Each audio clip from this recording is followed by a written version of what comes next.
সূরা কাউসার পড়ে হাতের বৃদ্ধাঙ্গুলে ফু দিলে যে কেউ আপনার বাধ্য হয়ে যাবে।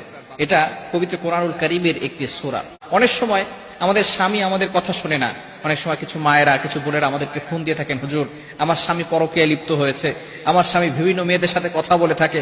অনেক সময় প্রবাসী ভাইরা আছেন, তারা বলেন আমার স্ত্রী আমার কথা শোনে না, আমার স্ত্রী আমার টাকা নিয়ে ফুর্তি করে অন্যদের ছেলেদের সাথে কথা বলে, কিন্তু সে আমার কোনো কথা শোনে না।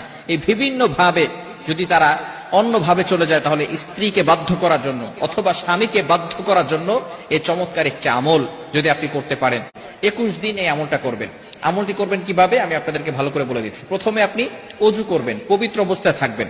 এরপর আপনি ফজরের নামাজের পরে অবশ্যই ফজরের নামাজ পড়বেন, কারণ ফজরের ভিতরে বরকত রয়েছে। ওই নামাজের স্থানে যদি আপনি পড়তে পারেন আলহামদুলিল্লাহ ভালো। আপনি প্রথমে ওযু করবেন, ওযু অবস্থায় সেখানে বসবেন। বসার পরে একবার সূরা ফাতিহা পড়বেন, এরপরে 4 কুল পড়বেন, কুল ইয়া আইয়ুহাল কাফিরুন, কুল হুয়াল্লাহু আহাদ, কুল আউযু বিরাব্বিল ফালাক, কুল আউযু বিরাব্বিন নাস। এটা পড়ে আপনার বুকে ফু দিবেন এবং পুরো শরীরকে মাসাজ করে দিবেন, আপনার শরীর বন্ধ হয়ে যাবে।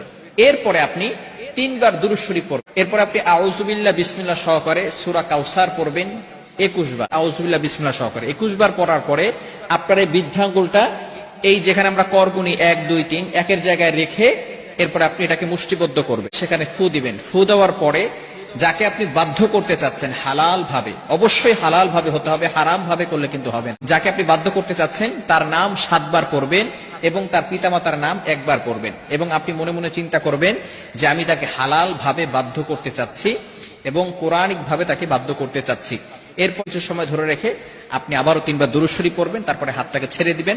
এরপর আপনি আল্লাহ তাআলার কাছে দোয়া করবেন। ইনশাআল্লাহ 21 দিন টানা আমল যদি করতে পারেন, অবশ্যই আল্লাহ তাআলার পক্ষ থেকে ভালো একটা ফলাফল আসবে। তবে এটা হালাল ভাবে করতে হবে, ইয়াকিনের সাথে করতে হবে।